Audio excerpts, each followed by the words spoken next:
Hello, John Connor here, and I'll be bringing you another 1v1 game featuring Dizon as the red Terran on the left spawn side, and vileDomorin as the blue Terran on the top. It's a very classic color pairing, red and blue. This is what you used to always see. Now they fancied it up. It's still nice to see something classic. I know some people really hate red and blue, but now that it's not as prominent, I kind of miss it, you know?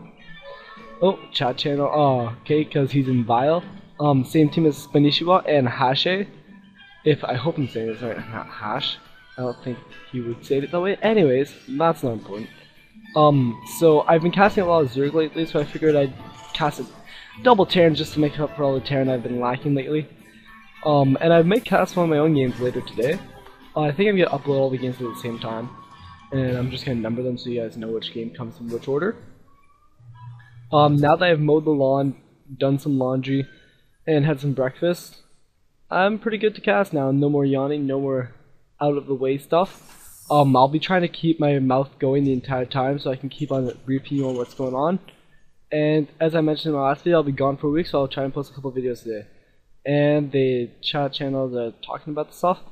We can actually see they're both building their barracks away from the ramp, because when you get to these pro Master League games, when you scout your opponent's add-ons, they can actually tell what's gonna happen. Because if you see a reactor, you know that the person's gonna either build Marines or Hellions, or maybe even like Medevacs or something like that. Probably not Medevacs, if you wouldn't expect a starport right away. And if you see like a tech lab or a bunch of tech labs and like different and factory early, then after you'll know that they're going for some kind of like advanced unit. And then after, depending on if you see tech labs or reactors and on which buildings they are, and if like what time in the game it is, you can actually easily tell what's going on. Well, the pros can. I'm not that good, so I wouldn't know. You can see right here they're scouting for each other. They're both gonna be going the long way, surprisingly enough, which is kind of funny because you won't see this area right here traversed. And we get in the orbital command, all pretty standard right now. Turn on production, I'll turn on supply too, make it fancy. It's actually exactly equal. Actually, we're not. Oh, already see the orbital command up here. So see right here, we're gonna tech lab for vileDomorin. It seems a little early. I'm not sure. Oh shoot, I should have had that smaller. Anyways, I will block that when I do my editing. Now that I have to do editing, I guess. I've been trying not to do editing because it takes a while, and I'm kind of lazy when it comes to this. Probably shouldn't be so lazy. I have 2 Marines just guarding posts. Don't want any little pesky SCVs. That's a nice little hiding spot right here at the cloud, so you won't be scouted when you send some Marine out just to check the cheese or whatnot, because it's still possible in the higher leagues. Actually, we're seeing a fast expansion by our blue Terran player, and we're also seeing a Reaper, so that could go in and do some damage, or also just be used to hold off any scouting SCVs or just grab a tower. I don't think it's going to grab a tower, that seems pretty useless. But with this close rush distance, speed isn't even important, and he's going to be able to run right past there, probably pick off this building SCV, and do some damage, and just force his opponent just to take some guys off and like deal with it. Trying to stop the construction of that starport. I think he saw the starport. In Terran versus Terran, starports aren't as deadly as in, let's say, Terran versus Zerg, since if a Zerg doesn't have a layer up or proper evolution chamber coverage of spore crawlers, it can be really deadly. And now he's just using his Reaper to scout around. He's not able to get much else done. I like how he used before lifting off. Before building in Marauders, he just built 1 Reaper just to go around scouting and try and do a quick harass. And it's a good move by the Terran player, and I like it. And he's getting stim pack, which is also good, which means we'll probably be seeing a majoritarily ground army by the blue Terran player, and get an orbital command before you lift off. You always want to do that because then you save up a little bit of energy, and it's worth it a lot more, because or else you just have to wait there. And we're actually seeing a Banshee coming from the red player, so this is a really fast Banshee. And I think that the blue player, if he knows what he's doing, he will have scouted that with his Reaper. He is getting an orbital command, so he'll have scans. He should be saving up some energy for scans. This is not the case apparently. I see him building up in an engineering base, so that's exactly the response you want to do, which is very good of him. And we're seeing also a tank, but there's no siege, so no area of bombardment. Actually scouting this little force coming by. A good move, scanning his enemy's base right here by the red Terran. Or we'll call him Dizon. I keep on just forgetting the names. So we got Domorin and Dizon. They kind of sound the same. They sound like French cheeses also, but I don't think that's important. Actually moving out with his SCVs, I think, to try and take this push. I'm not sure what's going on here. I think he just needs a bit more time and he's not quite ready. I think he is going to need those SCVs too to go fight. Oh, is he going to be ready for the battle? Yes, he is.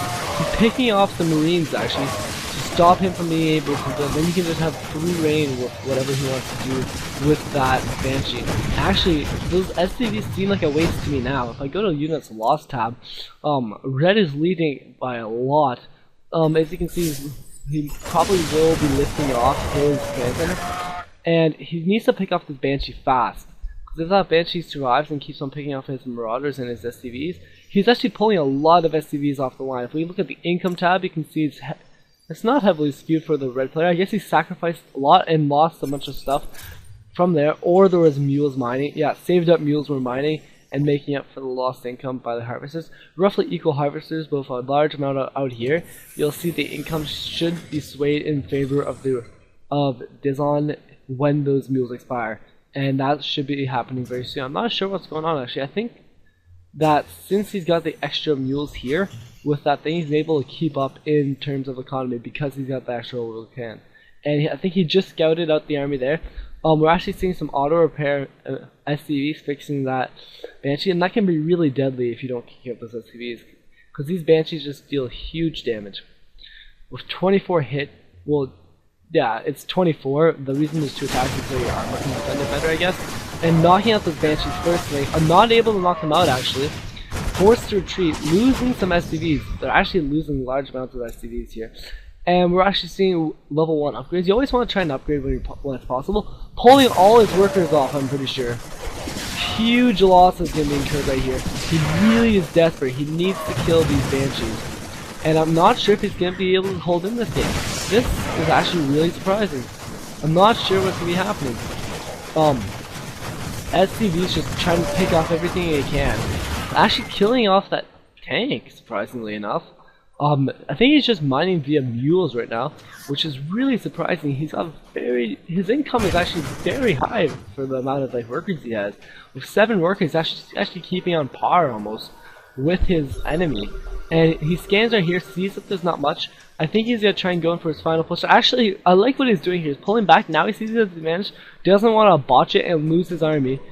And his opponent is actually wanting to build more workers, but I don't think he can. Let's see production. He's being forced to build Marines, and I thought he was gonna pull back and expand himself, but no, he's actually coming back for more.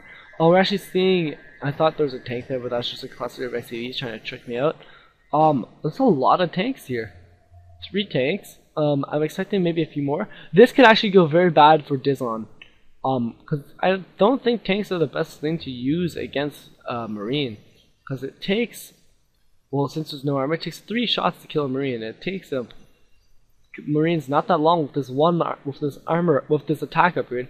Because when you've got so many Marines, the attack upgrade actually stacks up a lot.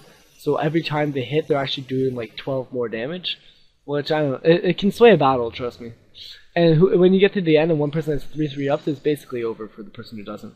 And we should be seeing this Banshee go down if he goes down alone. I think he's actually going for a push now. C-Shank incoming for the blue player, so he could use that to his advantage actually very easily. You get see that he's going to take a few shots off on that Banshee. Every shot counts. Now he's going to try and pick up those gas mining workers. It's really tough because now he has to split his army and he doesn't want to let anything in the front. But now, as soon as he gets to the Banshee, he's going to run and actually knocks out the Banshee, which is a good move there. And he's going to try and stick his tank in siege. I'm not sure if he can make this work. He's going to need to have mass repair on that tank. Actually doing good damage against these tanks because they're armored, so they take extra damage versus siege. But I don't think that's going to be enough. Oh, another tank is joining the fray. At pulling all those workers off the line. This is actually ridiculously dangerous. I'm not sure what he was doing there. He just went to the other thing. I think he meant to go and get a surround, but I'm not sure what he was doing there. Actually taking heavy hits. I think this base is going to be going down. Maybe that's supply depot. At 25 to 62, I don't see much going on for the blue player. But actually, for vileDomorin, but the thing is the entire time he said this orbital command, he's just been stacking up energy and using these mules to keep it in the game. He's actually not that far behind in Harvester. He actually is kind of far behind in Harvester, but he makes up for it in mules. He's actually kind of falling far behind. His opponent, I think, is going for an expansion because he had just had like 350 minerals there. And let's just check the production tab. He is going for an expansion, so that's a kind of a delayed expansion. So since he has an expansion, he's not completely out of the game. And right here, he's actually got a good defensive position. Surprisingly, vileDomorin has been able to hold this off. And this is just pretty amazing if you ask me. If you look at the units lost tab, he's really far behind, and his income has been suffering the entire time. But he's being efficient with his defenses right now. And I think this is really important, and this is a really well done by vileDomorin. And this is why vileClan is so highly regarded, because of stuff like this, where you think they're gonna lose, but they can pull through. Yep. And actually, they got 2 players in the ongoing GSPA, Hashe and Spinishwa. I think I said that already. I will stop repeating myself. And this is actually quite surprising. A large army coming up for Dizon. He's actually got a 23 supply difference, so 21 now. But if you look at army, I'll see how much of the difference this is. It's actually nearly double. It's actually double his army. His army is actually double the size. And let's see if he's got siege tank upgrade. He doesn't actually have siege. So if we got these siege tanks doing good damage here, if he doesn't have oh, he does have air, so he can spot the high ground. I think these are a little too close. But a good job of this missiles right here to stop the spotting, so that way he can't actually see the tanks, because as soon as he brings an air unit to spot it, it will get shot down by the missile turret. I'm not sure if he's going to want to have play that way. Actually, a big catch up by Domorin. Okay, I keep on saying it wrong. But nice. I like what he's doing right here. As soon as he moves out, he's going to get shot at. I mean, quite a bit actually. This is not looking good for... I'm not sure who's not looking good for. There's a pretty good Hellion hit there, and I'm not sure if these are going to be going down. Sieging for himself on the low ground. I'm not liking this for Domorin. Actually, I think he's going to be in big trouble here, and it might be over even. I'm not sure why he's building an extra base. I don't think he should have done that. I think he should have bought more troops, because he's really getting hammered right now, and that's just not looking good. He's going to have to lift off his barracks. I hope he's going to lift it off. Once it gets a little lower, I guess. He really needs those tanks though. That's what's really holding him in the game. And one second, I just put it back. Okay, one second.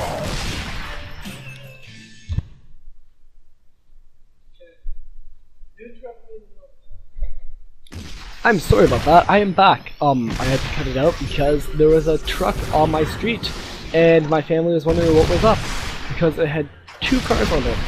And we have new neighbors, but they haven't moved in yet. It's been like 3 weeks. My family thinks it's a go out, but I'm just playing the first. There is a factory being shot at, and it is surviving. You can actually see right here the income tab is surprisingly still equal, despite all this like heavy attacking and disparity in being hit at and like army-wise. I mean, they've actually been surprisingly. He's actually been surprisingly able to survive in this. And this siege tank is just like not able to shoot at these tanks right here in the playground. He really needs to make something work. Pulling back surprisingly enough. I'm not sure what's going on. There are like no units out there for the blue player. He's actually got a Viking out too, so that could pick off any of those spotting ships. I think he's able to shoot them without being shot at by the Marines. But it's a tough call. He's actually doing... I like what he's doing right here. He's forcing them back so they actually can't fall the high ground for him. But he's just using a scan instead. And he's in a good spot, so I think he's able to afford a scan. Oh no! If that Viking goes down, it's basically game over. It's already looking pretty glum. Oh, dropping in. I think he's going for the Viking. Oh, does not manage to pick it off, surprisingly enough. And this building's going to be lost. He's losing his factory. I didn't like that stim there actually, even though it's just a little bit, every little bit counts. But when you've got an army disparity of this size, actually surprisingly enough going for another base. GG though. Yeah, that wasn't looking good because they were both going on 3 bases, but he had no army and he was dead in a second anyways. Very honorable not to run away. I guess, you know, do that massively because you don't want to waste your time and the other player's time, and it's just a pain in the butt. And even if you're, especially if you're in Vile, you don't want to give a vile reputation. Haha. Anyways, this has been John Connor. I've been casting this for you. Let me know what you want to see next or whatever, and I'll talk to you later. Peace.